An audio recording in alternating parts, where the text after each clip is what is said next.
Gens de la radio, gens de la boîte à images, bienvenue. Je m'appelle Amos Desesquers et je serai votre guide pour le programme Amos vous raconte son histoire. Une série de 10 épisodes portant chacun son thème.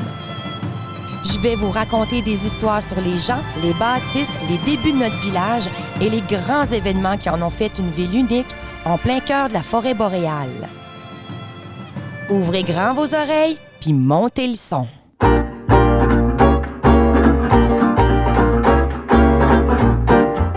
Bienvenue à tous à la maison en balado. Aujourd'hui, nous allons plonger dans une des plus grandes crises du 20e siècle avec la scène de la Grande Dépression tirée du circuit Amos vous raconte son histoire qui aborde principalement les thèmes de la crise boursière de 1929, mais également tout l'esprit de solidarité qui s'en est découlé dans la jeune région de l'Abitibi. Et bien entendu, toute l'implication du gouvernement pour aider les citoyens, le pays et la région à s'en sortir. Vous êtes au podcast Amos vous raconte son histoire pour animer cette très instructive émission. Toujours avec moi, ma co-animatrice Véronique Filion, auteure, conceptrice, metteur en scène et comédienne et qui rêve de rencontrer des elfes des forêts. Bonjour oui. Véronique. Bonjour, mais quand je fais du ski de fond, j'en vois. Alors, c'est un plaisir de co-animer avec toi, Bruno, producteur également concepteur, metteur en scène et arbitre Brou Powerpad Menchou. Pour ceux qui l'ont déjà vu, on s'en rappelle. Oui, c'est ça, c'est moi ça. Ouais. Merci, bonjour Véronique. Alors, aujourd'hui, notre invité, Carmen Rousseau. Carmen, vous êtes historienne et avez contribué à la direction du collectif d'auteurs et comme auteur de plusieurs ouvrages historiques liés à l'histoire d'Amos et de l'Abitibi, dont entre autres l'œuvre impressionnante Amos Ville Centenaire 1914-2014, parue lors du 100e anniversaire de la ville, ainsi que La Petite Gazette, publiée chaque année depuis 1987. Plus récemment, vous avez participé à la publication Amos de l'enfance à la maturité, recueil de quelques 200 photos d'avant 1960. Vous avez également marqué la vie de nombreux élèves au secondaire comme enseignante d'histoire. Bonjour, Carmen. Toujours un plaisir. Puis on peut se tutoyer, Bruno. Ah oui! Oh, c'est merveilleux. C'était pas comme ça quand on était à l'école, hein? Non, c'est ça qui est curieux. Autrefois, quand les élèves étaient à l'école, ils me tutoyaient. Maintenant, ils me rencontrent et ils me vouvoient. Ah! Et vous leur demandez même plus, là? Non. Puis des fois, je me rappelle plus que je les ai eus comme élèves non plus. Ah oui. Mais puis on disait pas Madame Carmen à l'époque. Non, c'était Carmen. Carmen. Carmen tue. Carmen tue, c'est oui. ça. Oui. Puis ça me faisait bien mon affaire. Oui. D'ailleurs, vous avez toujours été très convivial avec nous depuis... Oui. 20 ans, dans le fond. Mais ça pas trop quand même. Non, mais juste avec nous, là. Ah oui. Non, mais moi j'aime ça parce que je suis passée du stade, j'étais impressionnée par cette prof d'histoire qui en savait beaucoup. Puis là, je me retrouve à être amie avec elle. Et ça, c'est les beaux cadeaux de la vie, hein? Oui, comme quoi, on peut pas prédire tellement l'avenir, on le voit, là. On peut pas prédire. Puis c'est ça, c'est vrai que c'est les beaux plaisirs de découvrir aussi, plus tard, des fois, quand nos élèves sont devenus adultes, leur talent dans certaines choses qu'on ne soupçonnait pas aussi. Puis eux aussi, l'inverse est vrai aussi. Des fois, ils ne soupçonnent pas le côté des fois un peu loufoque de certains profs qui se lâchent louche quand ils ne sont pas dans une classe ou certaines habiletés, certains talents qu'ils ont qu'ils ne voient pas quand c'est leur prof. Tu as tout à fait raison parce que je me rappelle qu'un cours d'histoire au secondaire, ça reste assez sérieux, il y a beaucoup de contenu. C'est pas nécessairement le cours drôle. Puis quand j'ai appris à te connaître dans la vie, t'es vraiment quelque chose. T'es vraiment une personne assez différente du souvenir que j'avais de la prof d'histoire, plus à son affaire. Là, je rencontre plus une historienne dans le plaisir, justement, de la recherche, de la curiosité. Fait que c'est bien le fun de se voir en dehors. Oui, exact. Alors, bonne émission à tous et à toutes. Je tiens à remercier, avant de poursuivre, nos partenaires qui ont rendu possible la production de ces épisodes, particulièrement Hydro-Québec, ainsi que le programme de soutien financier au projet culturel de la Ville d'Amos en collaboration avec le ministère de la Culture et des Communications du Québec. Je vous invite à nous suivre en aimant et partageant sur notre page Facebook, YouTube ou Instagram. D'ailleurs, ceux qui nous suivent avec la vidéo, entre autres aussi sur les ondes de Médiaté TV, vous pouvez constater dans quel décor magnifique on se trouve. Conception complète de Catherine Dubé, des productions du Raccourci. Vraiment, c'est très agréable d'animer dans cette ambiance-là, avec toujours le petit concept costume ici. Donc là, aujourd'hui, c'est pas nos guenilles, là, mais... Oui, parce qu'aujourd'hui, on va avoir un sujet plus triste. Alors, notre costume, on est allé chercher le costume, ce qu'on appelle des petits pauvres. Et pour ceux qui nous écoutent à la radio, le décor de Catherine, si je le décris, c'est un amoncellement super bien placé de beaucoup d'objets d'époque, que ce soit des valises, les fameuses planches à laver, des jouets pour enfants. Et on a sur des belles tables de bois le côté très, très rustique, très pittoresque de cette époque-là. C'est de toute beauté. Et c'est vraiment tous les accessoires que vous voyez, c'est issu du circuit Amos raconte son histoire.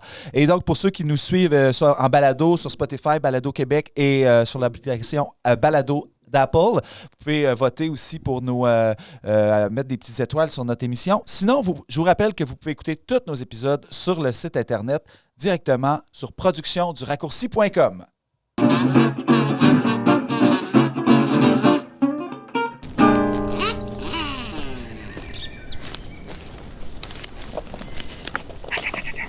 Tu vois, mon gars, ces petites pattes-là, là, c'est des traces de lièvre.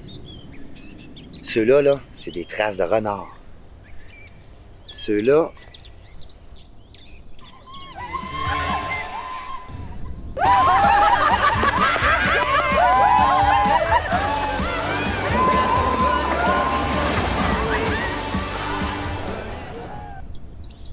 C'est quoi cet animal-là?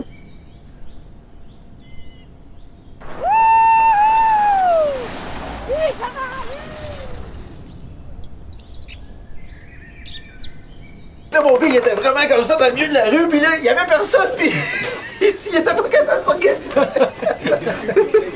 C'était vraiment très drôle. Hein? Vraiment drôle. Excusez, patron! Oui. C'est parce que l'employé que vous venez d'engager, il fait peur vraiment à tous vos clients.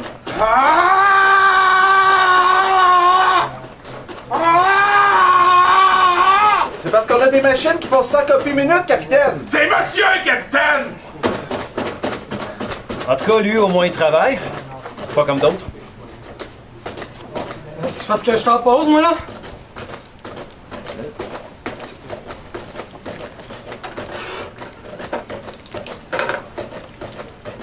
Let's go, madame. Rendement! Let's go! Pour tous vos besoins en impression. Imprimerie Aricana.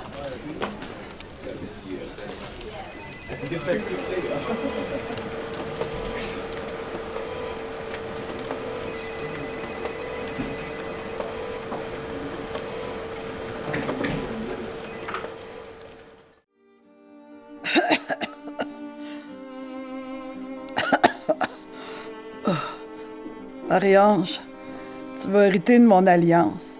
Ça va peut-être t'inciter enfin à te trouver un mari. Maman, j'ai juste 17 ans. Compte-toi chanceuse. À moins que tu veuilles finir vieille fille. Bon. La maison, elle va aller à Josepha. Corinne, je te laisse les terres. Aline, ça va être les chevaux. Adrien, je te lègue le bétail. Maintenant, c'est le temps de vous laisser le secret de la recette de ragoût de pâte de grand-maman. Le secret, c'est... Mais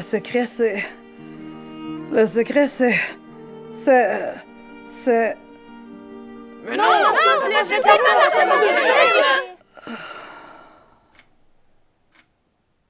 Oh non!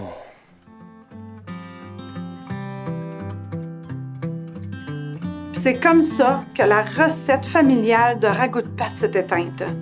C'est quelque chose de bien triste, vous comprenez? Rassurez-vous, Madame Croteau. Avec l'équipe PME Internotaire, votre nouvelle recette de ragoût de pâte sera transmise sans problème aux générations futures. Ah, que ça fait du bien entendre, ça!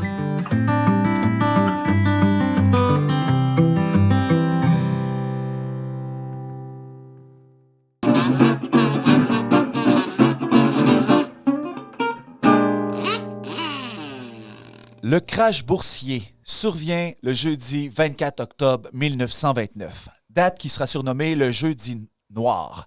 Cette chute économique drastique marque le début de la Grande Dépression. Elle aura des impacts économiques, sociaux et politiques sur la société de l'époque à travers le monde. Mais comment la plus grosse crise économique a-t-elle bien pu se préparer sans que personne ne la voie venir? Il faut comprendre que la Grande Guerre est terminée et que le mode de vie d'après-guerre apporte son lot de changements. Bon, tout d'abord, les gens veulent profiter de la vie après le rationnement, les batailles et les décès. Ce sont les années folles. La population consomme davantage et même certaines personnes décident de se lancer en bourse. La guerre est terminée. Une partie de l'industrie militaire américaine doit faire une conversion vers des activités civiles. Pour réussir cette conversion, les entreprises se sont endettées fortement auprès des banques. L'équipement des entreprises et la frénésie de consommation des gens encouragent donc les banques à développer le crédit. Et il ne faut pas oublier que la guerre a été bénéfique aux États-Unis, qui exportaient leur production agricole vers l'Europe. Pour produire plus, les agriculteurs américains ont augmenté la surface cultivée puis se sont équipés en tracteurs puis autres machines agricoles. Et le plus souvent, cet équipement a été financé par des emprunts bancaires. Mais la paix revenue, les agriculteurs européens reprennent leur production. Donc, la population américaine n'arrive pas à absorber ses propres produits. Donc, en 1926, la surproduction s'installe et les prix baissent dans l'espoir d'écouler les produits. Donc, beaucoup de paysans ne parviennent pas à rembourser leurs emprunts bancaires parce que les prix, il n'y a pas assez de revenus. Les industries procèdent au congédiement de plusieurs de leurs employés. Ces gens reçoivent plus de salaire et perdent leur pouvoir de consommation. Puisqu'ils ne peuvent plus rien acheter, les ventes des industries diminuent. Les entreprises ferment et congédient alors d'autres personnes et la boucle continue. C'est donc un cercle vicieux qui entraîne tout le monde dans la misère. En conséquence, les banques américaines tentent de rapatrier l'argent qu'elles ont prêté aux banques européennes. Or, cet argent-là n'est pas disponible immédiatement. Les banques américaines sont mises en faillite. Les clients des banques retirent leurs dépôts en masse. Les banques privées de fonds ne peuvent plus prêter aux entreprises qui ne peuvent plus régler leurs échéances, leurs factures et les salaires.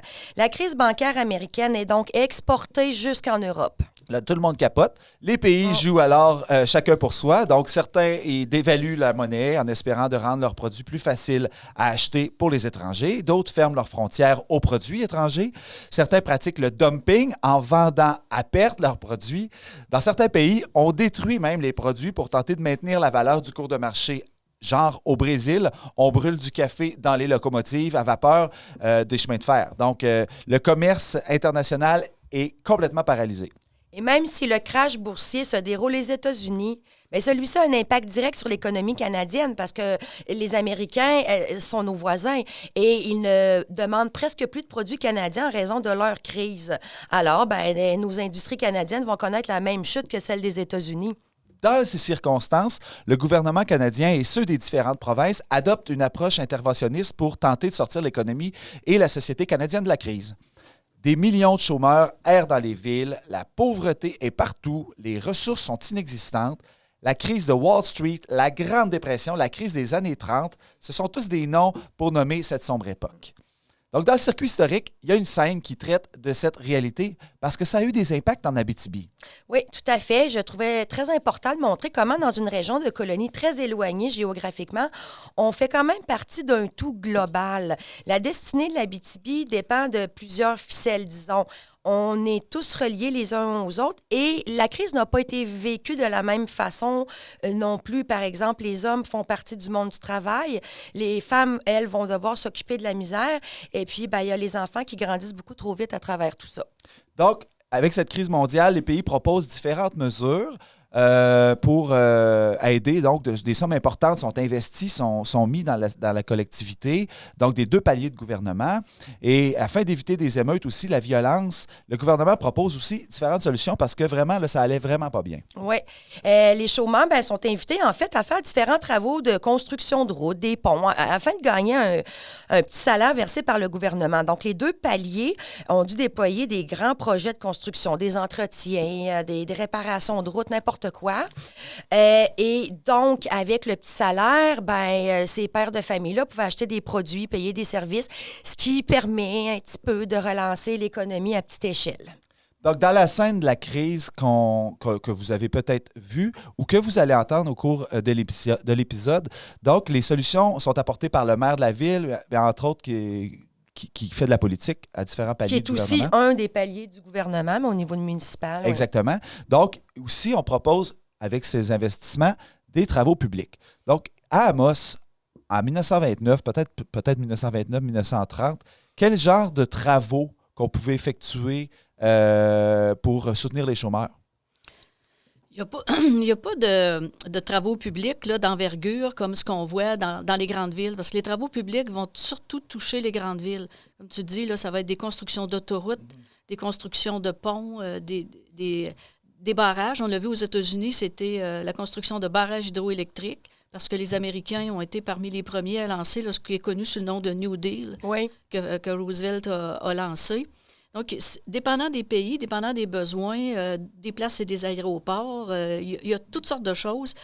Chez nous, c'est pas tellement des travaux d'une si grande envergure qui vont être faits. Ceux qui vont être faits vont être confiés surtout aux municipalités, donc des trottoirs dans les villes, là, de l'asphaltage. Moi, je ne sais pas si... Non, il n'y a pas eu d'asphaltage à cette époque-là, mais ça va être des égouts aussi des fois.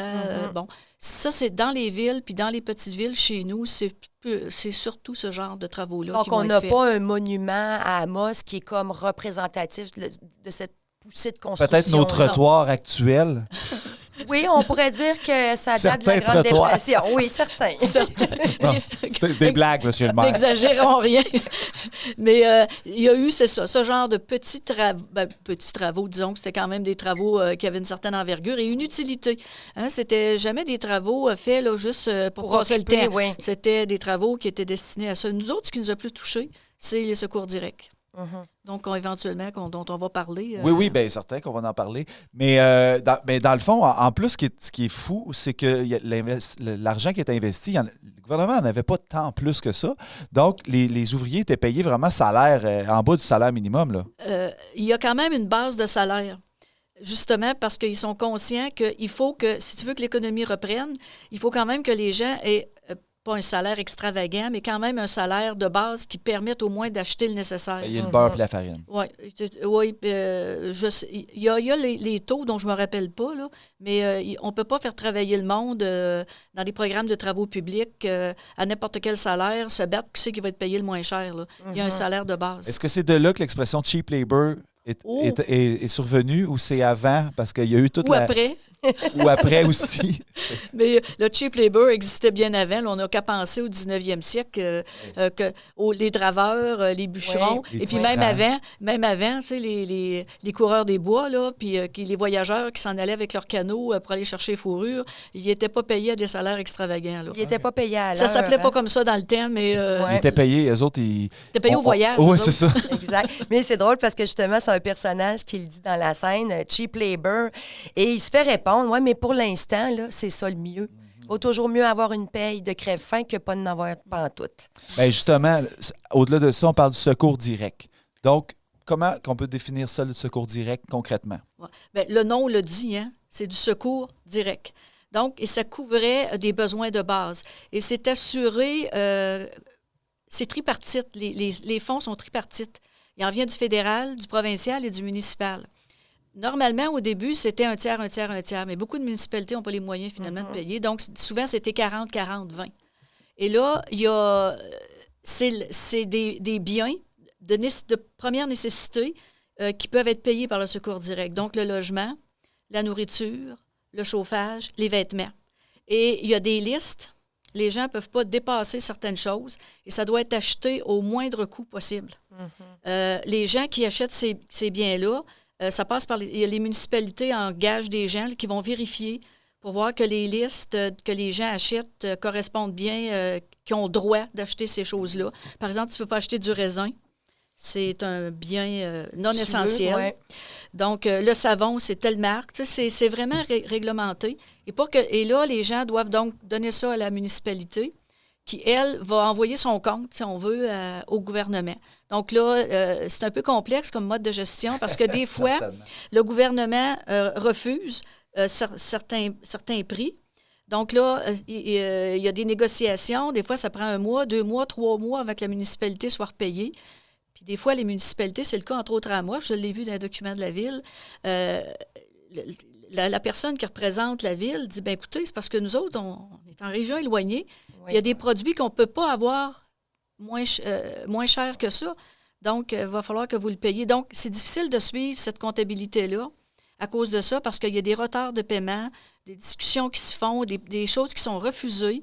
Donc, ça devient difficile. Et il y a même des inspecteurs. Dans les villes, il y a quelqu'un qui va souvent inspecter dans les maisons. Ça, naturellement, les gens détestaient. Ils vont voir si vraiment les gens sont pauvres. Ils ouvrent les portes d'armoire, ils vérifient. C'est bon très humiliant. C'est très humiliant pour une famille. Oui, puis de savoir que tu n'es juste pas assez pauvre pour avoir du secours. Oui, c'est ça. Ouais. Et ça a dû amener quand même beaucoup de travail. Je veux dire, une surenchère de travail, de manuscrits, fonctionnariat là, pour gérer tout ça. Là. Sans doute, mais dans les petites villes comme la nôtre, souvent, ça va être déjà un employé municipal qui le fait. Je ne sais pas s'ils ont sûrement pas engagé, comme on voit aujourd'hui, par exemple, le gouvernement qui lance un programme, mettons, là, inscrivez-vous sur Internet pour tel programme, il embauche 600 personnes. C'est pas le cas, là. C'est fait sur une plus petite échelle. Je ne parle pas des grandes villes, mais pour les petites villes comme Amos, il n'y a pas eu une masse d'emplois qui ont été créés pour la bureaucratie de tout ça. Donc, tout ça, ça n'existait pas avant. Ça n'avait jamais existé, là. Non. Secours direct, ça n'existait pas. Puis quand les gens disaient à l'époque, telle famille est tombée sur le secours direct, l'expression veut vraiment dire ce qu'elle veut dire. C'était vraiment le bas du bas et les gens trouvaient que c'était vraiment épouvantable. Tomber en disgrâce. Mais on l'appelait la liste de la honte. Pendant la crise, ça? Oui, pendant la crise, oui. Ouais. Fait que ça a existé pendant la crise, là, les programmes de secours direct. Après ça, quand les choses vont revenir, ça va disparaître. Et c'est pour ça que ça s'appelle du secours direct, parce que ça vient directement en aide aux gens en procurant les biens de première nécessité, mais vraiment de base, là. C'est pas... Il n'y a pas de luxe là-dedans, là. Est-ce que, donc, au-delà de ça, comme par exemple, Véronique a dit, mettons, tu n'es pas sur la liste de secours direct, là. Mais il y avait des moyens, c'est quoi, les gens mendiaient, les gens, ils s'entraidaient un peu Ils pouvaient s'entraider s'ils étaient capables, mais comme tout le monde, comme le monde disait, l'argent était rare. Oui, ils peuvent mendier. Les familles... les gens qui sont célibataires n'ont pas accès au secours direct, à moins vraiment d'exception. C'est les familles qui ont droit au secours direct. Donc, les hommes célibataires, c'est pour ça que souvent, quand on voit des films ou des images de la crise, surtout dans les grandes villes, on va voir les hommes, par exemple, qui allaient à la soupe populaire. C'est les hommes, et c'est souvent des hommes qui étaient veufs ou qui étaient célibataires, qui se retrouvaient avec rien, là. Puis, il y avait aussi des camps de travail. Ça, c'est une autre mesure que le gouvernement a pris. On a vu ça dans d'autres pays. Donc, c'était des camps de travail. Donc, les hommes célibataires, parce que dans le temps d'une crise, quand les gens ne sont pas soutenus, on craignait des révoltes. Donc, et ceux qui sont le plus possiblement aptes à se révolter, c'est des gens qui n'ont rien à perdre. Donc, entre autres, les hommes célibataires. Souvent des jeunes. Donc, il fallait comme les occuper. Alors, dans les camps de travail, c'est ça, on fait des espèces de grandes bâtisses et ces hommes-là, on les amène travailler à faire une piste d'aéroport, par exemple. Et là, ils sont vraiment pas payés beaucoup, hein? Et justement, ça faisait pas leur affaire. Les hommes qui sont allés là-dedans, là, c'était... ils n'allaient pas là par plaisir, parce qu'il y avait vraiment, vraiment pas le choix. Donc, il fallait, oui, relancer l'économie, mais il faut contenir cette espèce de colère du fait que tout le monde se retrouve sans argent, comme tu dis, certains... humilié publiquement parce que tu dis qu'il faut aller quêter, il faut aller s'inscrire sur la liste du secours direct, tout ça. Donc, il y a tout l'aspect psychologique d'une crise. C'est pas juste de dire, wow, ben il n'y a plus d'argent, mais ça a vraiment des impacts psychologiques sur les familles, les célibataires, toute la communauté. Oui, puis dans les grandes villes, là, tu perds ton loyer, ils te mettent dehors. Hein? Oui. Il y a plein de photos ou de films d'époque où on voit les gens là, sur une espèce de petite charrette, ils ont mis tous leurs biens. Mais tu vas où après ça? Dans un loyer encore plus petit, plus pauvre. Puis après ça, quand tu n'as plus rien, il y a des gens, on l'a vu un peu partout à travers le monde, des gens qui se sont ramassés dans des espèces de bidonvilles à se faire des cabanes avec des planches puis des bouts de bois qu'ils avaient ramassés. Mais ça a créé des gros traumatismes, hein, parce que moi, j'entends encore des histoires de personnes très âgées aujourd'hui qui ont connu ça puis qui raccommodent le bas puis qui ils ont bien de l'argent, là. Oui, Oui. Mais c'est comme mentalement, je pense que ça a été un très grand traumatisme pour ceux qui ont vécu. Puis là, on ne parle pas d'une crise d'1 an ou 2, là, c'est une décennie. Là, c'est long être pauvre 10 ans. Là. Ça a commencé à se redresser vers 1936 à peu près. On sent les effets là, que la reprise revient. Mais les années creuses, là, c'est mettons 32, 33, 34. Ça, c'est les années creuses, vraiment les pires années de la crise. Puis les gens qui aujourd'hui sont âgés puis qui ont vécu la crise, ils l'ont vécu enfant. Ouais. Et ça les a marqués parce que tout ce qu'ils voyaient autour d'eux, c'était la misère profonde. S'ils ne l'avaient pas chez eux, s'ils réussissaient un petit peu à s'en tirer chez eux, ils la voyaient chez leurs amis, ils la voyaient dans les gens de la famille. Puis ça marque un enfant là, qui a 8-10 ans, là, parce que les gens âgés aujourd'hui avaient à peu près cet âge-là à l'époque. Ouais, à la limite, ça amplifie le souvenir de tout ça. Mais oui, moi, ma grand-mère aussi, tu sais, qui était jeune à l'époque, tu sais, il y a des mots qui sont restés, là, comme « faut ménager nos affaires, il faut faire attention ». Puis moi, ma grand-mère, c'est ça, elle raccommodait tout. Puis des fois, je lui disais « oh, mais ça vaut pas la peine ». Là. Non, toi, tu ménages pas. Ben, non, j'avoue. Quand mes bonilons ont troué, j'en achète d'autres, j'avoue. Mais ma grand-mère reprisait, puis c'était toujours... Puis des fois, je comprenais pas, enfant, pourquoi qu'il fallait donc bien tout ménager, mais c'était... Un souvenir. Oui. Une autre chose qui s'est produit aussi, c'est le mouvement de colonisation, parce qu'il y a eu des idées. Là, j'imagine qu'il y a eu plusieurs idées pour tenter de faire une reprise économique, ou sortir les gens de la misère, peut-être des grandes villes. Donc, on leur proposait... Le retour à la terre. Exact. Ça s'appelait comme ça. C'était le retour à la terre. Donc, il y a certains pays qui l'ont fait, entre autres le Canada, et particulièrement dans notre cas, le Québec. Donc, il y a eu différents plans de colonisation, le plus connu étant, bien sûr, le plan Vautrin. Oui. Mais il y en avait eu un autre avant qui était un plan conjoint fédéral-provincial, qui était le plan Gordon, qui n'a pas eu un très grand succès parce que le plan Gordon s'adressait aux chômeurs des villes uniquement. Alors, c'était le plan, par exemple, où le gouvernement donnait 600 $. Là, c'était réparti entre le fédéral, provincial, municipal. Il donnait 600 $ à un chômeur, étalé sur 2 ans. Arrange-toi avec tes problèmes. Ça ressemblait un petit peu à ça. Ça n'a pas pogné, ça. Ça n'a pas pogné, puis parce que ça s'adressait uniquement à des chômeurs des villes. Donc, envoyer des gens retour à la terre, chômeurs des villes, il y en avait qui n'avaient pas une grosse connaissance de la terre. Hein? Ouais. Fait que, ça devait être à la limite ridicule des fois, là. Oui, puis il y a eu beaucoup de taux d'abandon, puis ces gens-là étaient complètement dépourvus quand ils arrivaient, là. Ils ne savaient pas quoi faire. Fait que ça n'a pas eu un si grand succès. Il y a eu quand même quelques villages, paroisses qui ont été fondés dans notre région, mais c'est surtout le plan Vautrin qui va reprendre après, qui est un plan uniquement provincial, qui, lui, va avoir beaucoup plus de succès. Là. Parce que qui va viser une autre clientèle, puis le plan d'aide, malgré tout ce que les gens ont dit, là, parce que les gens qui ont connu le plan Vautrin, si vous entendez des témoignages... Oui. C'est jamais rose. C'est le plan Vaurien, hein? Ouais, ben, oui. En fait, ce qui est arrivé, c'est... En tout cas, moi, ce que j'entends de ça, c'est que il y a eu une bonne idée, un bon...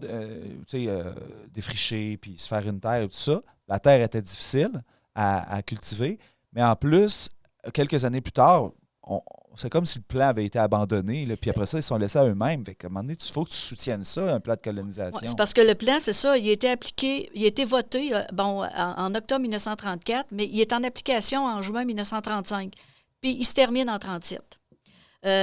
Puis là, il y avait, il y a eu de l'argent que le gouvernement a voté. Et là, ça s'adressait quand même à une plus grande clientèle, donc des fils de cultivateurs, des gens qui venaient des campagnes. Ça a eu un plus grand succès et aussi parce que c'était mieux organisé. Les gens étaient recrutés la plupart du temps par des sociétés diocésaines de colonisation, par exemple le diocèse de Québec, Saint-Anne-de-la-Pocatière. Bon.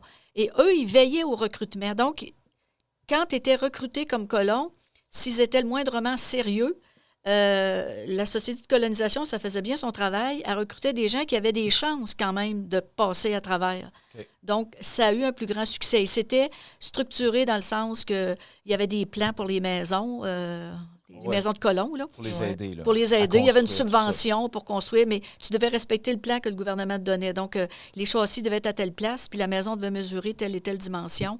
Il y a des octrois pour faire les chemins, pour faire les fossés, pour défricher.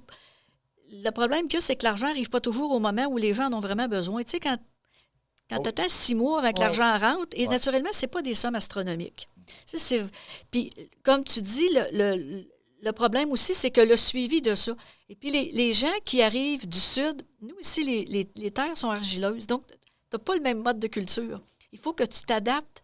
Puis, c'est sûr, tu arrives dans un endroit où il n'y a pas de chemin, il faut que tu y fasses. Puis, c'était déjà difficile pour les gens qui venaient de leur propre chef s'installer ici. Alors, celui qui ne l'a pas demandé, celui qui était horloger à Montréal, qui se retrouve ici, ou comme tu dis, qui vient d'un autre type d'agriculture, puis qui arrive ici en région nordique, puis on est dans un temps de crise, donc il y a une morosité aussi qui est là aussi. Tu n'arrives pas en « wow ». Oui, il y a eu un taux d'abandon, mais assez important d'abandon. Peut-être le quart des gens sont... Mais où est-ce qu'ils sont repartis? Ils sont peut-être pas repartis dans le Sud. Ils sont probablement restés, beaucoup se sont redirigés vers des nouvelles villes minières. Donc, ils ont retrouvé, il y en a qui sont restés en région, mais qui sont allés, mettons, vers Val-d'Or, Malartic ou vers Rouyn-Noranda, parce que le secteur minier, lui, il fonctionnait bien pendant le temps de la crise. OK. Puis les gens, c'est sûr que les gens, ils arrivent ici, ils se retrouvent avec pas grand-chose, mais dans les sociétés de colonisation, on essayait de recruter des gens qui venaient du même village ou des villages environnants. Donc, il y avait une appartenance. Ces gens-là se soutenaient parce qu'ils venaient souvent Vous regarderez l'histoire des villages autour, vous allez voir tel groupe, mettons, il est arrivé 10, 15 familles, ils venaient de tel village. On salue les gagnons de Saint-Mathieu. C'est ça. Bon. Ou des familles qui viennent de la même région. Et moi, je me rappelle, étant jeune, quand on allait à la messe, quand il y avait de la visite, les gens disaient, bon, un tel, il y a eu de la visite de par en bas. Puis là, il en profitait. Il allait rencontrer ces gens-là sur le perron de l'église, puis il demandait des nouvelles de leur famille à eux. Donc, il y avait au moins ce sentiment-là. Et là, il y avait les gens, il y avait le recrutement qui se faisait en groupe organisé. Il y en a aussi qui pouvaient venir seuls. On appelait ça souvent des colons isolés, des gens qui pouvaient venir tout seuls. Mais c'est vrai que pendant la crise économique, c'est le boom à Val-d'Or, c'est le boom minier. Val-d'Or a plein de mines, donc il y a cette espèce d'espoir-là pour beaucoup d'hommes. Le boom minier, le boom de découverte de filons de miniers, mais le développement a été ralenti à cause de la crise. Le gouvernement était un petit peu occupé à d'autres choses, mais... Toi, tu dis que... le secteur minier, pendant la crise, s'en est bien sorti. Okay. Contrairement, par exemple, aux scieries ou à l'industrie forestière ou à l'agriculture. Le domaine minier s'en est bien sorti. Oui. Puis, mais j'aime ça le parallèle, justement, de se dire qu'en Abitibi, c'était difficile, mais en même temps, il y avait une grande solidarité sociale, comme tu parles, que les gens venaient des paroisses, s'aidaient. Tu connaissais ton voisin. En grande ville, là, tu ne connais pas toujours tes voisins. Comme tu dis, tu peux te faire mettre à la rue. Ici, tu te dis, bon, il y a quand même de la forêt, on peut chauffer, on a quand même accès à une certaine ressource. Dans la Seine, on parle, on peut aller au petit gibier, on peut faire de la pêche blanche. Mais avoir cette crise-là à Trois-Rivières, dans des grosses villes de briques, ça devait être très difficile. Puis pour les gens qui ne connaissaient pas du tout la campagne, c'est difficile. Parce qu'on a beau dire on va aller à la pêche, il faut que tu aimes ça, puis il faut que tu saches pêcher. C'est sûr. On peut aller poser des pièges, mais encore faut-il être capable de les poser correctement pour prendre du lièvre. Fait que c'est pas tout le monde qui va réussir à s'en sortir. Il y a des hommes qui sont pas capables de s'adapter à ce genre de vie-là. Puis il y a des conjointes aussi là, qui n'étaient pas capables de... Puis on peut pas leur reprocher, là, c'est comme ça, là. Puis, tu sais, quand tu es isolé dans un coin où est-ce que tu n'as rien que du bois autour de toi, puis tu as des jeunes enfants, ceux qui avaient des très jeunes enfants, c'était pas facile, il n'y avait pas beaucoup d'aide, là. C'est quoi les villages qui sont issus du plan Vautrin? Ici, là, je pense à La Corne. La Morandière? La Morandière, ces villages-là. Parce qu'il y en a dans la région, en Abitibi, il y en a une vingtaine. Là. Vassan, là, en tout cas, j'essaie de figurer un peu. Puis autour d'Amos, c'est parce que ça ne me revient pas, là, mais il y en a tout plein autour d'Amos. Il y en a tout plein. Les villages, moi, ce que je trouve un petit peu hallucinant, c'est que c'est des super beaux villages, les terres, plein de terres qui ont été défrichées. Puis là, tout est en train de retomber en friche. Le bois est en train de repousser partout. Mais la richesse du sol abitibien, là, il est hallucinant. Là. La glaise là, pour l'agriculture, là, tu peux faire des la culture là-dedans. Si c'était pas du soleil... C'est la température qui fait que ça limite. Mais encore, faut-il être capable, justement, de travailler cette glaise. Et au début, les gens, ils n'ont pas d'outillage. Tu fais ça à bras, là. Et c'est pour ça qu'il va y avoir 2 autres plans de colonisation, dont un qui est le plan Rogers-Auger, qui, lui, va mettre l'accent, justement, sur... Et ça, c'est après le plan Vautrin, là. C'est, mettons, la fin des années 30, début des années 40. Déjà, la colonisation a ralenti, là. Parce que là, la reprise économique s'est faite. Ceux qui n'ont pas été capables de s'adapter, ils sont soit allés vers les villes minières, vers les villes minières, ou ils sont retournés carrément dans le sud, ou ils sont allés, avec le début de la guerre, ils vont retourner dans les grandes villes, travailler dans les industries de la guerre. Bon. Mais on va réaliser qu'il faut, pour aider les gens, il faut de la mécanisation. Et que l'agriculture abitibienne, dans les années 30, c'est comme cultivé au 19e siècle.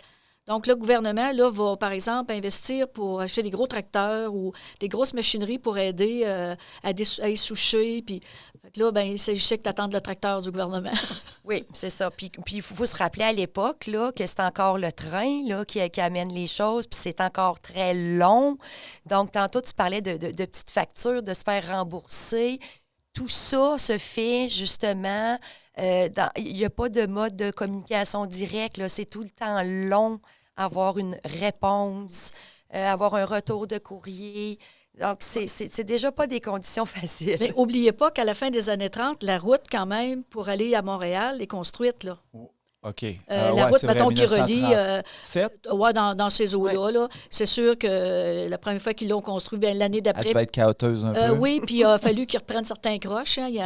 Déjà qu'il y en a encore beaucoup. Puis vous êtes dans Gravel, hein? Oui, puis au printemps, il devait y avoir une coupe de chemin qui partait avec les rivières. Puis... je ne sais pas, mais en tout cas, ça devait être boueux un peu. Puis l'été, il y avait de la poussière. Donc, malgré toutes les mesures qu'il y a eu, ça a été, on a passé à travers la crise, finalement. Et la crise dure 10 ans et elle se termine au début de la Seconde Guerre mondiale. Dans le fond, celle-ci, elle va faire sortir là, définitivement toute cette morosité-là. Ça ne devait pas être difficile de recruter des gens pour la guerre là, après cette crise-là. Là, il devait en avoir qui devaient avoir le goût de faire voyager puis qu'il y ait de l'action un peu. Je pense qu'il y en avait plus qui avaient envie de travailler dans les usines. Ah, OK. Ouais. Oui, parce que là, l'effort de guerre était là encore. T'aimes mieux aller gagner des sous dans l'usine qu'aller te faire tirer à la guerre. Oui, puis comme on a déjà parlé dans une autre émission aussi, bien là, il y a les femmes qui vont aller travailler dans les usines de guerre. Donc là, ben, tu as double salaire aussi. Fait que quand tu as passé par tes années de disette... tu n'as pas double salaire. Les femmes sont payées à peu près la moitié du salaire d'un homme. Oui, non, ouais, je voulais dire, il y a 2 revenus. Un autre cheap labor. Exactement. On recommence tout le temps, ça. Mais c'est quand même fascinant de voir que c'est la Grande Guerre, disons, qui a amorcé cette crise financière-là. Et c'est une autre guerre mondiale, finalement, qui va régler le problème. Et puis, c'est quand même des mesures assez extrêmes, des guerres mondiales. Alors, c'est pas vraiment des mesures, là, mettons que c'est arrivé parce que... Oui, toutes ces nuits-là... Ça, on fera une autre histoire avec ça. Oui. Ouais, est-ce que ça a été décidé... De façon consciente, je ne suis pas certain de ça. Non, mais ce qui est intéressant, c'est qu'on a les 4 gars qui sont dans la scène de la crise, puis ils sont sur le perron, puis ils sont entre gars, puis ils parlent de comment ça les touche dans chacun de leur secteur. Et tu en as justement un qui dit, ben là, je sais que c'est une drôle de solution, mais ce qu'il nous faudrait, c'est une guerre. Puis là, tout le monde fait, ouais, mais tu sais, tant que c'est loin, puis c'est un petit peu ça qui est arrivé, la Deuxième Guerre, tant que ça se passe chez les voisins. Et puis à partir de la Deuxième Guerre mondiale, ça aussi, on pourrait faire un autre épisode complet là-dessus, mais l'alimentation des guerres un peu partout dans le monde, ça a favorisé l'économie de bien des pays. Là, dans le fond... Des pays qui n'étaient pas touchés par les combats, parce que ceux qui l'ont été touchés par les combats, non, là, eux autres, ils n'étaient pas dans... Non, ça ne faisait pas partie de cette gang-là. Mettons qu'on on pense aux États-Unis, là, qui ont compris que... Puis les pays d'Amérique latine, le Brésil, l'Argentine, le Canada aussi, l'Australie, c'est des pays qui ont profité de la guerre. On n'a pas été touchés quasiment. L'Australie... un petit peu pour tout. Morts, là, mais il n'y a pas eu de destruction dans ces pays-là. Du territoire et des populations, exactement. Tu sais, tantôt, tu parlais en tout début d'émission que les formes d'aide venaient des paliers du gouvernement, le secours direct, tout ça. Dans la scène, on met en scène, en fait, 3 femmes, les dames patronesses, qui étaient comme une organisation caritative qui, finalement, dans la scène, vont donner un peu de vêtements, des tricots, vont donner un petit peu, justement, de provisions. Ça, c'était pas une aide qui venait du gouvernement. Ce sont comme des groupes de femmes, souvent associés à l'Église ou... Ouais. Excusez. Celles qu'on appelle officiellement les dames patronesses, en tout cas à Amos, c'est les femmes qui s'occupaient... C'est un peu comme les bénévoles de l'hôpital. Exactement. C'était concentré. Mais disons que pour les fins théâtrales, on peut les désigner comme ça. Oui, il y avait des secours comme ça, là, dans la mesure du possible, ou vraiment venir à une aide directe, là, puis rapide, par exemple, à une famille qui avait des enfants. Il y avait la Saint-Vincent-de-Paul. D'ailleurs, au début, quand la crise a commencé au Québec, on avait demandé aux gens, tu sais, à Saint-Vincent-de-Paul de s'en occuper. Mais là, ils ont été débordés. Là, eux autres, ils n'étaient pas capables de résoudre ces problèmes-là. Donc, mais ça, c'est des on va dire des plasteurs. Là. C'est pas des... La crise est trop ample. Ces gens-là ne sont pas capables. Même le curé est sollicité. Moi, j'ai vu des témoignages. Là, les gens vont au presbytère, ils demandent de l'aide au curé. Le curé du domaine, il recontacte le maire de la ville. Puis il dit, écoutez, monsieur le maire, il dit, moi, j'ai des gens qui viennent me voir. Puis il dit, vous comprenez que dans ma situation d'homme d'église, c'est difficile de leur refuser. J'aime pas ça. Parce que, naturellement, les gens, c'est la charité. Mais il n'est pas capable là, d'aider tout ce monde-là qui vient l'aider. Donc, oui, il y a eu des organismes caritatifs là, qui ont ramassé des vêtements, de la nourriture. Mais c'est ça. Et tout le monde était touché. Tout le monde était touché, oui. même les riches. Et à un moment donné, sauve toi-même avant de oui, c'est parce que les le médecin est peut-être un peu mieux que l'autre, mais lui ici, il n'est pas capable de se faire payer, tu sais. Fait que c'est bien beau qu'on le paye en patates, là, quand on en a, mais à un moment donné, lui ici, les patates, là, il commence à en avoir assez. Exactement. Puis les gens ne sont pas capables de lui donner. Les gens qui sont très pauvres puis qui vont aider, il sait qu'il ne sera pas payé, là. Bien souvent, ils ne peuvent même pas lui donner une poule ou 2 œufs. Ils n'ont rien, ces gens-là. Ouais. Donc, lui-ci est affecté moins que les gens vraiment très, très, très pauvres qui se retrouvent avec rien. Le père ne travaille plus. À moi, c'était les scieries qui fournissaient beaucoup de travail, mais ils vont toutes fermer. Oui. On va pouvoir replonger un peu dans la scène, dans la création de la scène, parce qu'il y a plein de sujets qui ont été abordés dans cette scène-là qu'on va écouter dans quelques instants. Pour terminer notre discussion, au niveau, si on veut aller plus loin dans nos recherches ou nos lectures, ou peut-être même nos films, notre documentation, est-ce qu'on aurait des ouvrages référents qu'on pourrait consulter, soit par rapport à la crise ou les plans, par exemple, de colonisation? Les plans de colonisation, s'il y en a que ça les intéresse, le plan Vautrin, vous allez pouvoir trouver sur Internet une thèse de maîtrise qui a été faite il y a quand même plusieurs années, mais qui est accessible à ma connaissance sur Internet. C'est Roger Barrette. Vous mettez son nom, Roger Barrette, plan Vautrin. Et là, vous allez avoir des choses concernant l'organisation générale du plan Vautrin, mais aussi des détails là, sur l'argent qui était donné, octroyé pour faire telle ou telle chose. Vous allez avoir aussi... il y a tout un chapitre dans un ouvrage qui est paru dans la région il y a quand même plusieurs années, mais généralement, ça se trouve à la bibliothèque.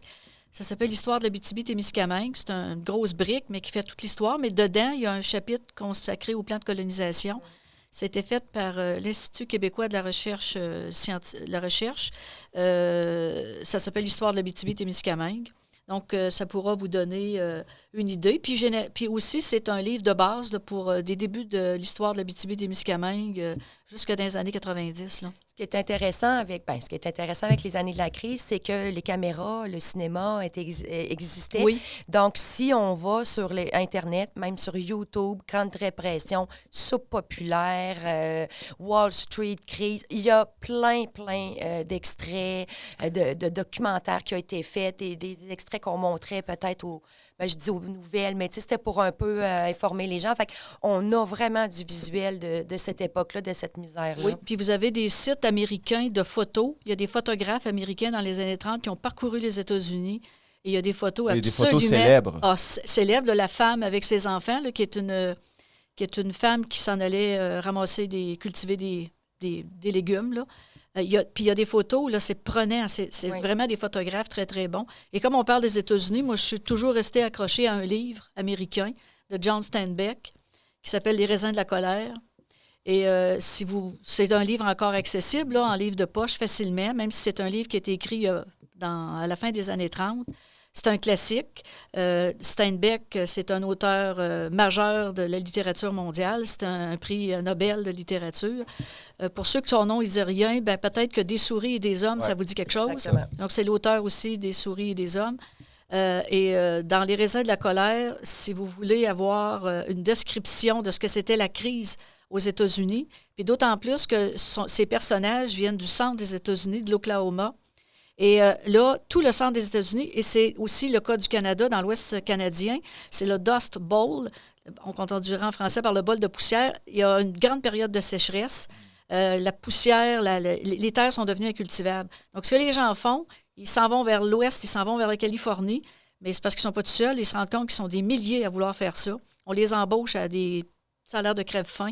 Ils racontent la destruction de la nourriture, des légumes, des fruits qu'on brûle, parce qu'il faut faire monter les prix, donc il faut produire une rareté. Mais c'est des personnages là, vraiment forts, et c'est un livre, moi, en tout cas, quand je l'ai lu, qui m'a marqué encore ça donne le goût de le lire. Bien, ça nous le fait vivre un peu de l'intérieur, hein, c'est ça. Parce qu'au Québec, il n'y a pas je ne connais pas, en tout cas, d'œuvres littéraires de la crise aussi forte que ça. Donc, c'est pour ça que je vois... Qui va sur ce sujet-là. Oui, là.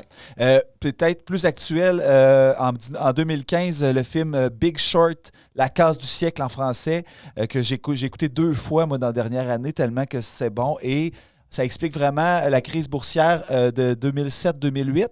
Mais toute la surenchère de donner de la valeur à rien, finalement. Oui. C'est un peu ça qui s'est passé en 1929. On s'est mis à inventer le crédit. Puis là, hey, crème, il y a des façons de faire plus d'argent. Fait qu'il donnait la valeur 2, 3 puis 4 fois à des emprunts hypothécaires. En tout cas, c'est complexe comme sujet, la crise économique, le crash boursier, mais ça nous aide beaucoup à le comprendre. Donc, pour ceux qui sont des amateurs soit de Christian Bale ou Brad Pitt, c'est un film très intéressant. Donc, dans quelques instants, on plonge dans la création de la scène de la crise économique. D'Amos vous raconte son histoire. À tout de suite.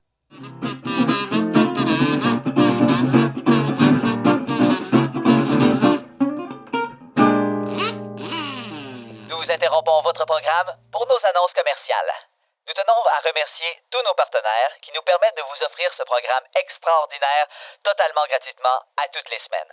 Tout d'abord, notre partenaire présentateur Noroto Nissan, qui saura vous trouver les véhicules appropriés.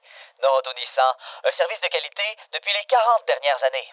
La ville d'Amos, partenaire fondateur des circuits et spectacles, Amos vous raconte son histoire. Amos, berceau de l'Abitibi, la ville de l'avenir longée par la majestueuse rivière Aricana. Hydro-Québec, qui participe avec nous depuis près de 10 ans. Nos députés Sébastien Lemire et Suzanne Blais, qui apportent leur soutien à la communauté artistique et culturelle d'ici. Agnico Eagle, société d'exploitation aurifère en activité depuis 1957. Ressources Bonterra, à la tête de 3 projets miniers près de Lebel-sur-Quévillon. Location Amos, spécialiste en location et vente d'équipements forestiers, miniers et de construction, situé à Amos dans un magasin fraîchement rénové. Imprimerie Aricana, les experts de l'impression et des objets promotionnels en région. Merci à tous nos partenaires médiatiques. Médiaté, fier de participer au contenu créé par des gens de chez nous. TVA et Nouveau Abitibi. Capital Rock et Wow FM, propriété de Cogeco Média. Merci au journal Le Citoyen et Bao Média. Merci également au Cinéma Amos. Une mention également pour NIAC, spécialiste en hébergement web, développement de sites et d'applications qui offre des outils technologiques à toutes les entreprises.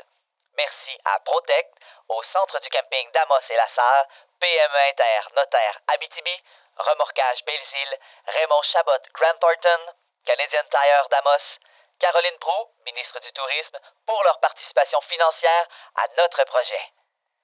Merci de les encourager, puisque c'est grâce à eux que vous pouvez en apprendre davantage sur votre histoire. De retour à votre programme principal. Bien le bonjour, commis aux pièces. J'arpente votre commerce depuis 25 ans et je n'ai toujours pas déniché ce que je cherche. L'hôtel Transcontinental a besoin de refaire sa plomberie, donc j'ai besoin d'un vilebrequin. Ah, hop! Il y a un butcher qui a sacré du gaffer tape en dessous de ton lit. Mon mari m'a demandé de venir chercher la chose qui est dans l'espèce de truc. C'est comme gros, mais pas tant. Cherche quelque chose qui fait tac tac tac tac tac tac tac. Un ballon à chaîne. C'est la sorte de tige dans l'affaire. Faut que ça fasse zzzz. Non.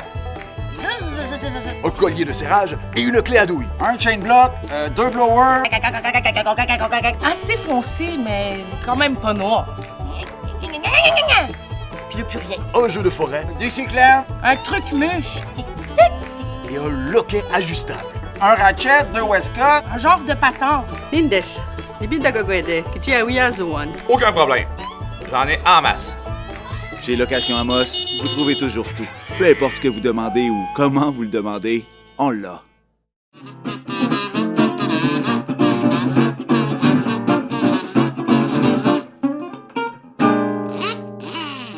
Alors, de retour au podcast Amos vous raconte son histoire, toujours avec notre invitée Carmen Rousseau et Véronique Filion, la co-animatrice de moi-même, Bruno Turcotte. Alors, oui, on plonge dans la vif du sujet, la crise économique. Quand ça fait 9 ans, dans le fond, qu'on présente le circuit Amos vous raconte son histoire. Et cette scène-là a changé de lieu souvent, à quelques reprises. Et depuis un certain temps déjà, on joue 2 scènes collées, vraiment, là, de cette scène-là. Puis même que, c'est une Juste nous expliquer c'est quoi la scène, là, peut-être. Pour ceux qui ont vu le spectacle, on sort de l'église, on vient d'assister à un grand mariage entre Loulou et Monsieur le Capitaine. On voit toute la troupe. On va dans le parc, on fait la noce. C'est super beau. Et là, on traverse la rue et on se rend à la scène, justement, de la Grande Dépression. Et on tombe vraiment d'univers. Là, on est dans quelque chose qui est triste, qui est poignant. Qui est sérieux. Et donc, en fait, quand on arrive justement à la scène, on voit 4 hommes qui sont sur un balcon, sont entre eux, la cravate détachée, le bouton de la chemise ouverte, les chemises retroussées. Et ces gars-là, finalement, sont en train de vivre la crise. Donc, ils sont en train d'en jaser avec une petite frette. Et on a différents personnages que j'ai mis en scène, c'est-à-dire, j'ai David Gour, qui n'était pas le maire à cette époque-là, mais comme c'était un personnage qu'on avait déjà vu dans les circuits, je l'ai gardé. Fait qu'il représente un petit peu le discours du gouvernement, de la municipalité. Lui, il va proposer un peu des solutions, justement, qui ont été amenées par les gouvernements. On a le personnage d'Emery Sicard, qui était justement un gars de Syrie. Et comme Carmen l'a dit, on est... C'est qui, ce personnage-là? Bien, ce personnage-là, il est bien aimé avec son accent. Et on parle qu'au début, il y avait une 40aine de moulins à scie, mais dans le temps de la crise, il en reste 2-3. Donc, il y a un gros impact dans son secteur à lui. On a aussi Ivanoué Frigon, qui représente un peu le secteur des commerçants et qui lui explique tout ça, les petits coupons, les remboursements, les petites copies, les prix, en tout cas, comment que c'est compliqué. Et pour terminer, on a Maurice Bénard qui représente un petit peu le secteur hôtelier. Et lui, Maurice, en fait, il prend la solution justement d'aller à Val-d'Or, se construire un autre hôtel, puis profiter du monde. Du boom minier. Exactement. Et là, ce qui est le fun au début, c'est qu'on a vraiment le côté masculin, disons, de la crise. Je ne dis pas que c'est les gars qui l'ont starté, mais les histoires de guerre, puis de spéculation, puis de bourse, ça reste un domaine très, très masculin. Et donc, ces gars-là sont dedans, ils le vivent, ils essayent de trouver des solutions, ils trouvent pas ça Ils sont pas de bonne facile. humeur, c'est ça. Ils sont pas de bonne humeur. Ils sont sous. Ben, les affaires vont pas bien, puis on les voit dans leur naturel où ils parlent vraiment avec leur cœur puis leur trip, puis comment que ça les touche. Moi, j'aimerais faire une parenthèse parce que de toutes les années, Amos vous raconte son histoire, j'ai pas été de cette scène-là toujours, mais les comédiens qui sont dans cette scène-là, c'est une de ceux qui leur procure le plus de plaisir au niveau intensité dramatique, puis jeu, le rythme aussi, en fait, quand vous allez pouvoir le constater. Tu as raison, parce qu'on a certaines scènes qui vont être plus monologues ou explicatives, où on passe l'information, puis dans la scène de la crise, on ne passe pas d'informations, on la vit, la crise. Et c'est pour ça que les spectateurs, les aînés, eux, s'en rappellent de la crise où ils ont eu des histoires de leurs parents. Ça les touche. Les jeunes n'ont pas de référence parce que, justement, Amos explique juste qu'il y a un crash boursier, mais il n'explique pas pourquoi il était... Tout ce qu'on a parlé là, dans l'émission, là, on ne l'explique pas au début de la scène. Donc, on est vraiment dans une scène émotive où les hommes la vivent au quotidien. Et on n'est donc pas dans l'explication. Et c'est suivi de toute une scène ou de générosité du village avec les dames patronesses qu'on a réunies, de quelques femmes des personnages principaux de la pièce. Oui, je trouvais ça important de montrer un peu aussi comment ça avait été vécu du côté des femmes, parce que c'est pas elles qui ont perdu leurs emplois, il n'y en avait pas, mais elles ont subi vraiment directement les conséquences de la crise. Et donc, on a les dames patronesses et on a différentes personnes, finalement. On parlait tantôt, on a des petits-enfants qui viennent quêter. Ils ne sont pas sur la liste de secours direct. Ils viennent quêter à la place du père parce que le père a trop honte. Donc, il envoie ses enfants à la place faire plus pitié. On a aussi une jeune fille qui, elle, c'est le froid. Parce que, tu sais, il y avait quand même en Abitibi, au Québec tout court, l'hiver, c'était vraiment plus dur. Et on a aussi une femme qui arrive de chez M. le curé, puis il n'a rien pu y donner. Fait qu'on explique justement cette situation. Et d'autres aussi qui me font les Algonquins. Oui, c'est ça. Depuis 2 ans, donc, on est très fiers de pouvoir ajouter nos personnages Anishinaabe dans le spectacle. Donc, vraiment, on a créé des scènes à certains endroits avec eux. Puis là, ça ouvre avec ça. Et on voit le petit David qui s'habiche avec sa tante. Encore là, on en voit la femme et l'enfant. Et lui, il a ses pots. Il veut faire du troc avec les commerçants, mais on ne pouvait pas faire du troc. C'était pas si facile que ça. C'était réglementé, comme Carmen l'a bien expliqué. Donc, ils repartent un peu bredouille. Et il faut dire aussi que les communautés autochtones, pendant le temps de la crise, ont été un peu laissées à eux-mêmes. Il n'y a pas eu d'aide du gouvernement, ils n'ont pas eu le secours direct. Ils disaient, vous vivez déjà de chasse et de pêche, donc continuez votre mode de vie. Puis les relations, dans le fond, tu sais, on est là, on vit ensemble. Fait que il y a de l'interdépendance qui s'était développée depuis plusieurs années. Puis là, crime, eux autres aussi, là, ils vont être touchés. Mais si vous voulez bien, on va l'écouter, on va la regarder. Avec grand plaisir. Puis on va pouvoir en jaser tout de suite après. Alors, dans une mise en lecture théâtrale du circuit Amos vous raconte son histoire, écoutons et regardons la scène de la crise économique.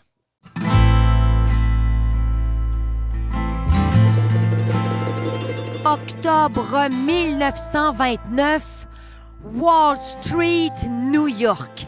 C'est le début d'une terrible crise boursière, le véritable point de départ d'une inexorable dégringolade qui va mener le monde entier à la Grande Dépression.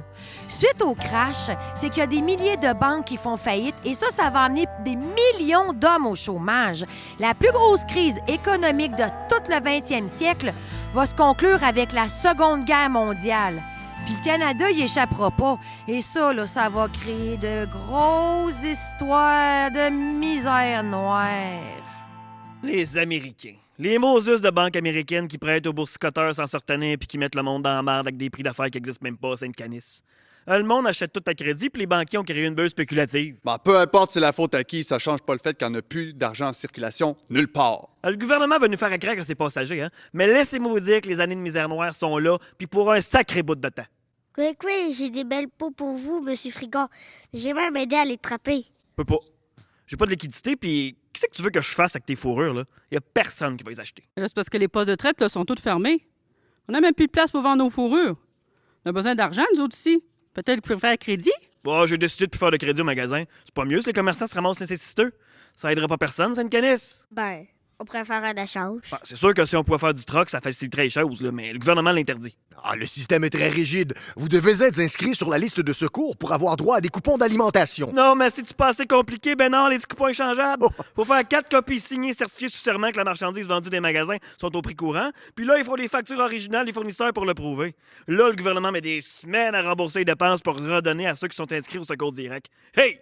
Moi, je fais du commerce, pas de la paperasse, Sainte-Canis. Vous savez bien, M. Frigon, que nous, les Indiens, on peut même pas s'inscrire dans ce système-là. Là.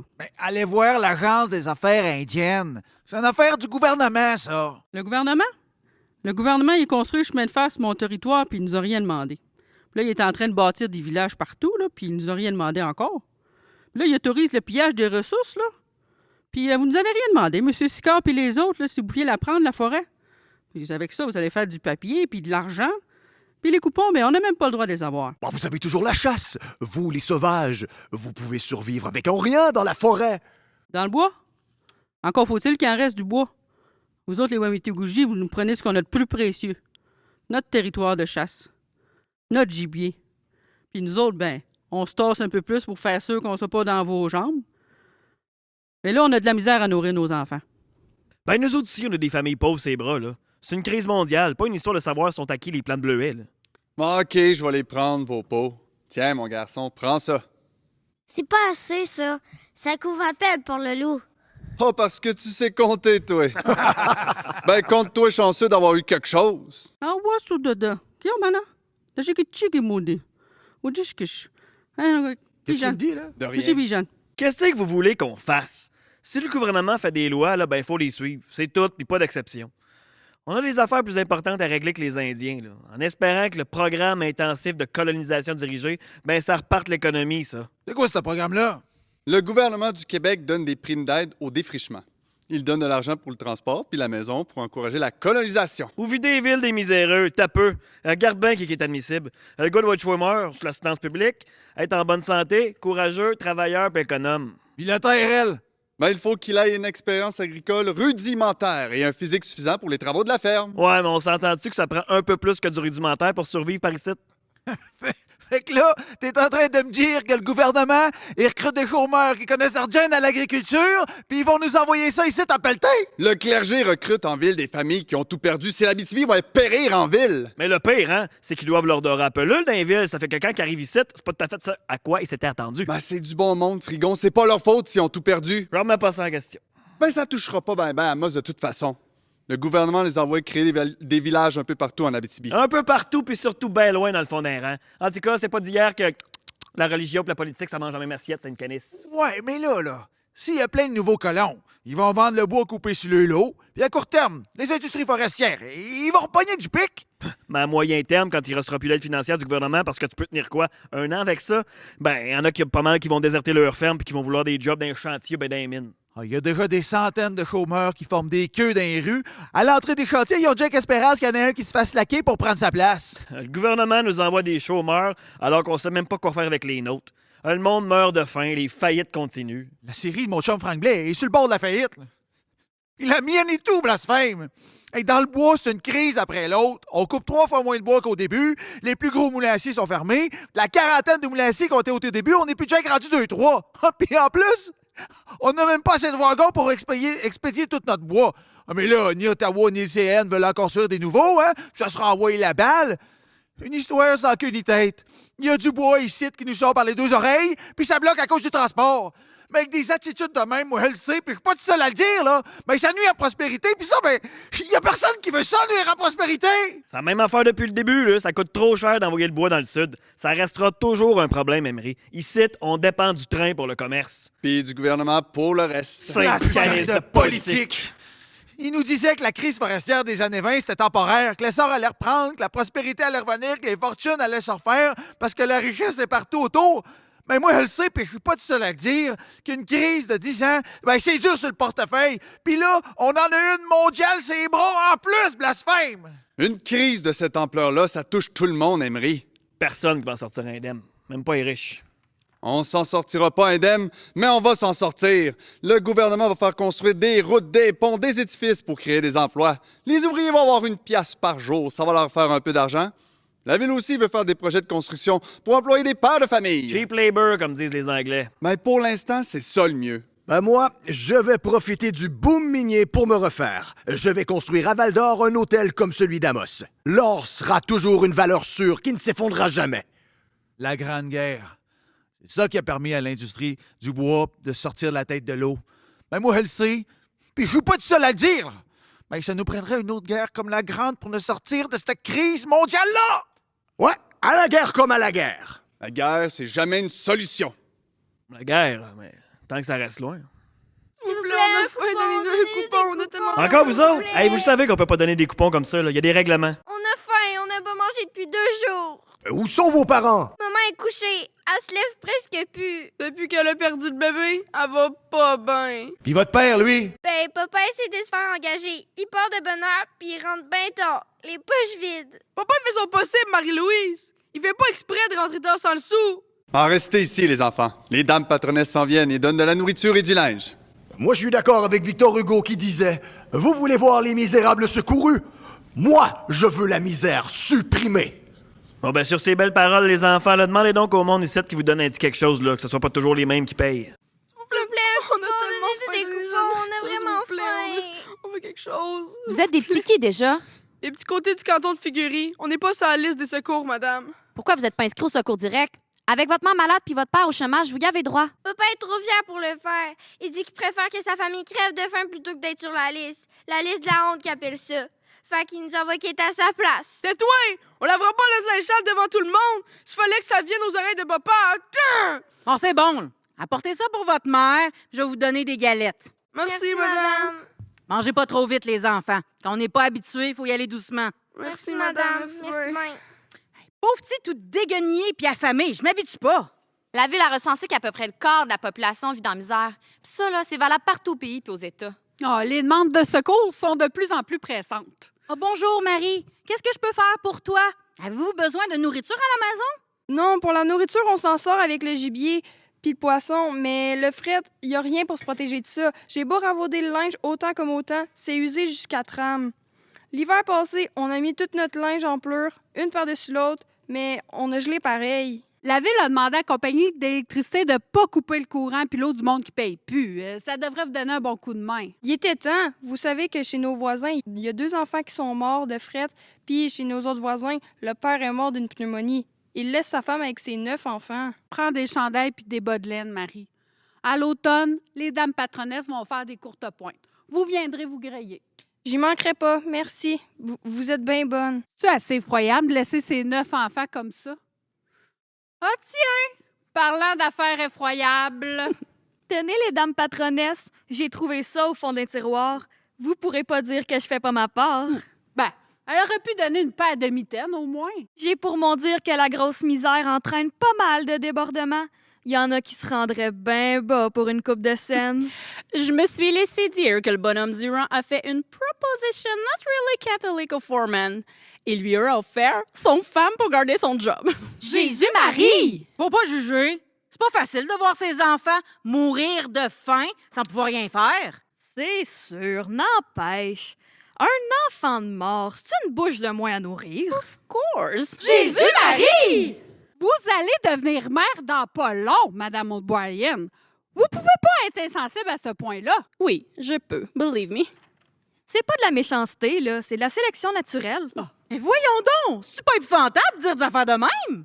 Voyons, je dirais jamais des affaires de même. Vous me connaissez. Justement. Je tiens ça de la belle-sœur de ma cousine qui fait du tricot avec la voisine de mon oncle qui reste à 4 maisons des Dubuc.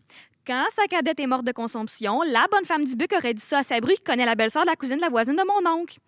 Puis ça a l'air que ça aurait fait bien son affaire que la petite à passe. Je me suis aussi laissé dire que la mère Bourrette est encore partie en famille. Même pas capable de nourrir les 6 children qu'ils ont déjà. And surprise, boop, another one. Il aurait pu se retenir. Indeed. Les French Canadians sont déjà si pauvres. Ils ont tant de kids. Rich people keep their portion. We're not animals. Mesdames, c'est pas méchant à table de casser du sucre sur le dos du pauvre monde. On fait juste répéter ce que les autres disent, nous. Pourquoi ne viendriez-vous pas à notre prochaine œuvre de bienfaisance? Ce n'est pas que nous ne voulons pas aider les poor people, les indigents. But we're too busy, on a trop d'ouvrages. Comment nous... Bien le bonjour, mesdames. Ah, ces 2 commères-là. Une roche à la place du cœur. Une roche en or. En plus de voir la misère partout, ben il faut endurer les commérages. Ah tiens, bonjour, Madame Caron. Bonjour. J'arrive de chez le curé, il n'a rien pu nous donner. Si on peut plus compter sur l'Église. Monsieur le curé donne déjà tout ce qu'il peut. Il gagne pas beaucoup lui-même, vous comprenez. Peut-être bien, mais on a fait pareil. On ménage la farine puis le suif, le sucre, on y pense même pas. Il y a des limites à cuisiner de l'eau. Tenez ça, là, Madame Caron. Ben merci. Avec mes 12 enfants, on va vivre encore une semaine avec ça. Pauvre monsieur le curé. Ça doit y briser le cœur de les renvoyer le vent de ville comme ça. C'est embarrassant pour lui, puis il a peur à critique. Le pauvre monsieur le curé, il se tourne les sangs avec cette misère-là. Ah, mais là, mesdames, faut parfois changer les idées si on veut garder le moral. Faut profiter des petits plaisirs lorsqu'ils passent, parce qu'ils sont rares par les temps qui courent. Vous sous-entendez d'aller au vu, Geneviève? Oh, je suis partante. Je suis pas encore allée au Théâtre Royal. Ah, monsieur le curé, il est contre ça, les vues animées et récréatives. Il veut juste du cinéma instructif et religieux. Depuis que le gouvernement finance l'assistance publique avec sa taxe sur le billet du cinéma, le sou du pauvre, comme on dit, le curé est plus tolérant. Avec le sou du pauvre, on va au vu la conscience bien propre. C'est ça, Martine.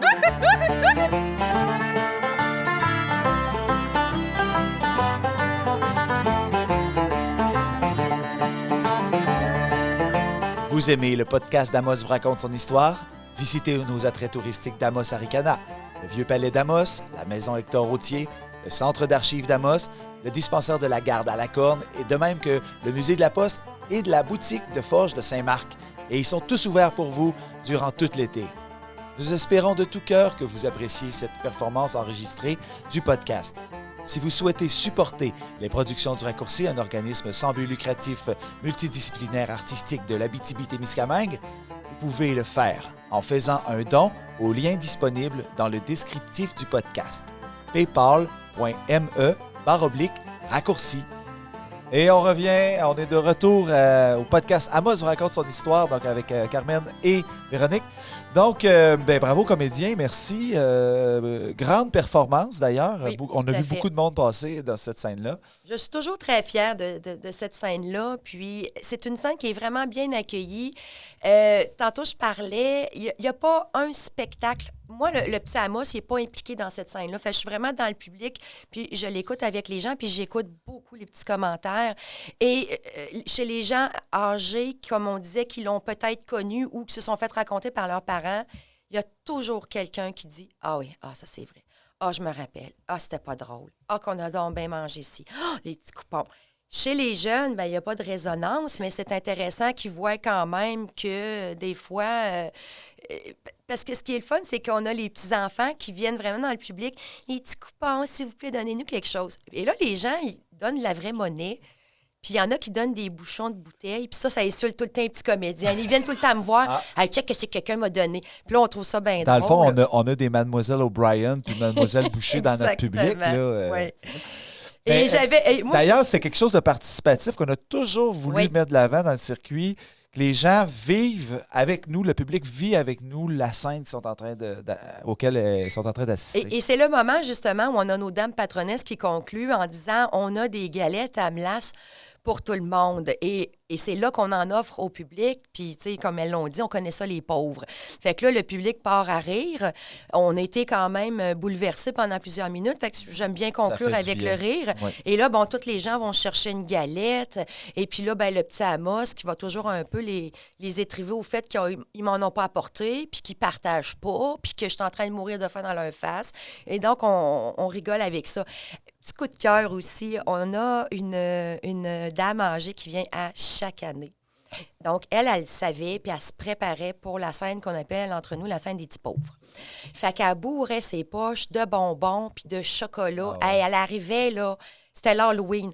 Fait que quand c'était le soir de cette dame-là, là, elle allait voir chacun des petits pauvres, puis elle leur donnait des gros sacs surprises. Puis là, les enfants sont contents, tu sais. Puis elle, là, c'était son plaisir. C'est son rendez-vous annuel. Oui, elle prépare ses petites affaires, puis elle donne ça aux enfants. Puis je veux dire aussi que les enfants, on en a beaucoup. Il y a des années qu'on en a une trentaine qui participent. Puis... on est un peu comme un camp d'été. Oui, on se raconte. Ben, est-ce que c'est uniquement vos enfants, les enfants oui, qui j'en ai suivent... 30. Oui. Vos enfants qui font du théâtre, qui suivent des cours de théâtre? On a beaucoup d'élèves, oui, effectivement, qui vont venir de l'école de la Rallonge. Des fois aussi, ça a donné que on prend une comédienne, puis elle a des enfants. Moi, souvent, je vais dire, ben fais le don avec ta fille, tu sais, au moins vous allez vous voir. Pas besoin de gardien. Pas besoin de gardien. Ben, c'est tellement plus le fun aussi en famille. Là. Nous autres, on est les meilleurs placés pour parler. Puis les enfants doivent adorer ça, travailler avec des adultes, des ados. Ah oui, ils aiment ça. Puis justement, je parlais de cet argent-là qui est... puis des fois, là... on ramasse une petite fortune. Là. C'est déjà arrivé un soir qu'ils sont arrivés avec... On a 40$. On met ça dans un pot... Puis avec ça, à la fin de la semaine, on achète ben des nananes, on achète des bonbons et c'est ce qui est donné à tous les enfants de la troupe. Fait que l'argent des petits pauvres, elle va dans la bouche des enfants directement. C'est un jujube. Oui, bien vrai. Puis, tu sais, dans une pièce de théâtre, quand tu écris une œuvre dramatique comme ça, tu aimes ça faire varier le drôle puis le triste et tout ça. Puis avec Délène Perron, avec qui on a écrit la trame sonore... le violon. Il ne joue pas de violon, en fait. Il joue de c'était l'harmonica. Guillaume. C'est Guillaume Moras qui faisait du violon. Mais sinon, c'était l'harmonica. Puis à la fin de la scène, de la crise, il part ton harmonica. Puis tu sais, t'as déjà les tripes tordues. Puis là, t'as un petit son d'harmonica bien tragique là, qu'on a peut-être entendu là, dans le montage de l'épisode aujourd'hui. Mais bref, c'est important de faire vivre des creux, des hauts et des bas dans une bonne œuvre dramatique comme ça. Oui, parce qu'on ça punch bien. On raconte l'histoire d'Amos, ça n'a pas toujours été rose, ça n'a pas toujours été beau. Puis cette crise-là, comme on l'a dit, tout le monde l'a vécu. Je me rappelle de quelques années au début où on était sur la 4e avenue et au coin de l'école Saint-Viateur, on avait cette année-là beaucoup de figurants. Enfants et adultes. Fait qu'on avait des gros bacs qu'on mettait, ce qu'on dit nos guinées, là, c'est des vêtements justement brisés comme je t'ai pas dire comme ça, mais c'est beau ça. C'est une belle pauvre quand même. Pas beaucoup de trous dans son linge. Donc, et ce qui était le fun, c'est qu'on quittait, justement, on était sur la 4e avenue et on avait une ligne de pauvres, de mendiants, qui allaient chercher les galettes, justement. Et là, le public, là, les croisait. Puis là, il n'y en avait pas 2 pauvres, il y en avait 30. Puis tu ne pouvais pas te sauver du trottoir. Puis les gens, ils étaient mal à l'aise, puis ils n'aimaient pas ça. Puis là, je leur disais, c'est dur, hein, regarder la pauvreté dans la face, pas pouvoir se sauver. Ben c'est ça, la vie. Puis là, les gens voulaient traverser le trottoir. On faisait vivre vraiment l'expérience. Oui, puis là, je disais, non, tu restes là. Moi, j'ai des amis qui pleuraient. Galette, j'ai une amie qui m'a confié que... Elle dit, tu sais, j'aimais ça le spectacle. Après 2 ans, là, cette scène-là, je voulais plus la voir parce que elle dit, les enfants comme ça, dans la misère, qui te regardent comme ça... Elle dit, j'étais pas capable, je braillais, puis j'essayais de pas les regarder. Ça fonctionnait, ça fonctionnait. Oh oui, mais je vous le dis, hein, aucun enfant n'a été malmené dans ce spectacle-là. Ils sont tous très bien nourris. Mais les enfants aussi, au niveau du théâtre, bon, il y a une expérience au niveau de l'école La Rallonge qui vont vivre les coulisses, la création d'un spectacle. Mais là, aller faire 12 représentations durant 3 à 4 semaines, puis côtoyer des adultes, de divers horizons. Là. Il y en a qui travaillent à l'hôpital. Il y en a, oui, c'est des artistes, mais il y en a d'autres que, bon, il y en a plusieurs qui viennent de d'autres métiers. Puis là, c'est des artistes aussi un peu dans l'âme. Fait que là, il y a une énergie dans la coulisse. Les jeunes, ils vivent tout ça toute la semaine avec eux autres. Puis il n'y a pas de tabou non plus. Fait que je pense que c'est une très belle expérience pour eux. Puis je pense que les parents, il y en a qui envoient leurs enfants sans jouer dans la pièce de théâtre. Ils nous remercient aussi après parce qu'ils disent, c'est vraiment comme un petit camp d'été artistique. Mais c'est hyper formateur parce que on parle là, des petits quêteux, les petits pauvres. Là, tu dis, c'est pas évident. Là. Moi, je pense à mon petit Vania. Là, on avait toujours un qui avait 3-4 ans. Puis là, tu dis, vas-y, là, va dans le tas. Là, puis là, va quêter des scènes. Puis là, ils y vont. Hein? Puis là, tu as le public qui fait, ben là, mon petit homme m'a donné quelque chose. Puis là, des fois, on dit, ouais, lui, il est riche, je vais y siphonner son portefeuille. Puis là, les petits-enfants, ils y vont. Puis, tu sais, ça prend quand même une espèce de courage ou d'audace de dire je m'en vais dans le public quêter, puis je sors mes petits yeux larmoyants, là, mais non, ils font ça. C'est une scène assez marquante. Puis heureusement, ben après, on s'en va justement dans une scène qui est beaucoup plus drôle et festive pour... Mais c'est important, ça fait réfléchir et ça nous montre un petit peu aussi qu'on peut jamais complètement être à l'abri de ça, d'une crise économique ou d'un... De difficultés financières. Exactement. Ben écoute, ça fait vraiment un beau tour d'horizon aujourd'hui de tout ça. Puis comme on disait tantôt, il y a tellement d'œuvres, il y a tellement de sujets, de films, de livres qui se passent durant la crise économique ou durant la guerre qu'on pourrait, je pense, faire 2-3 autres épisodes là-dessus éventuellement. Donc, ben écoutez, merci beaucoup, Carmen.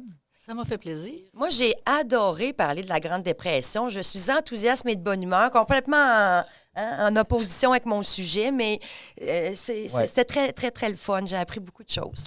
Carmen, qu'est-ce que... On peut te retrouver où, toi, dans les prochains jours ou les prochaines semaines? Dans sa maison. As-tu d'autres projets? J'en ai toujours. On est toujours sur le tapis des projets. Là. Ouais. Ben là, c'est ça, là, le projet de musée virtuel. La petite gazette, le nouveau numéro qui va sortir comme à chaque année, là, au mois de juin. Cherchez-vous des fois des nouvelles personnes pour... Eh bien oui. Bon, ben lançons oui. l'appel. Comment on fait si on veut raconter des témoignages de la vie de nos grands-parents, si on veut parler d'un sujet, si on trouve des vieilles lettres chez nous? Comment on fait? Vous vous adressez à l'archiviste. Le numéro de téléphone, c'est celui de la Maison de la Culture à Amos. Si vous ne savez pas c'est quoi le nom de l'archiviste, vous dites à la téléphoniste, parce qu'à la Maison de la Culture, il y a encore une vraie personne qui nous répond. Oui, nous-mêmes. Alors, vous lui dites Société d'histoire ou Geneviève ou l'archiviste ou centre d'archives. Et ils vont tous vous envoyer au centre d'archives. Vous manifestez votre intérêt, soit à écrire quelque chose dans la petite gazette, ou soit que vous avez fait le ménage dans les affaires de vos parents ou dans vos propres affaires aussi, pour X raisons. Bien, vous nous dites, est-ce que ça vous intéresse? Et souvent, les gens, ce qu'ils nous disent, c'est, faut-tu que je fasse comme le ménage? Je vais faire un tri avant. Non, triez rien. Parle pas en passant, on recueille peu d'objets. Si vous avez des gros objets ou des choses, adressez-vous plutôt au Vieux Palais. Ou aux productions du raccourci. C'est ça. Moi, j'aime ça, les mettre dans le circuit. Mais les gens nous en ont donné des trucs et on les utilise avec bonheur. Nous, c'est plutôt papier parce qu'on est un centre d'archives. Mm-hmm. Mais des petits objets, on peut les recueillir, puis ça dépend desquels. Si on en a à 5 exemplaires... Puis je me disais, là, moi, j'ai adoré faire mon écriture du circuit avec les petites gazettes. Tout le monde devrait les lire. C'est vraiment abordable. On parle quoi d'un gros 5 piastres? Ils sont rendus à 7 depuis 2-3 ans. Okay. C'est rendu cher, effrayant. C'est effrayant. Mais vous en avez pour votre argent. Oh, oui. C'est seulement une fois par année que ça sort? C'est une fois par année. Donc, et puis, si vous êtes membre de la Société d'histoire, ben vous l'avez automatiquement. Vous le recevez automatiquement. Donc, c'est la même chose. Vous voulez être membre, vous ne savez pas trop comment fonctionner, bien appelez au centre d'archives, puis on va vous donner combien ça coûte. 732-6070. C'est ça. Et c'est la Maison de la Culture de la ville d'Amos. Et il y a le site Internet Société d'histoire aussi. Il y a une page Facebook aussi. Et on peut acheter la gazette en ligne. Oui, on va vous la poster parce qu'on ne fait pas encore de publication virtuelle.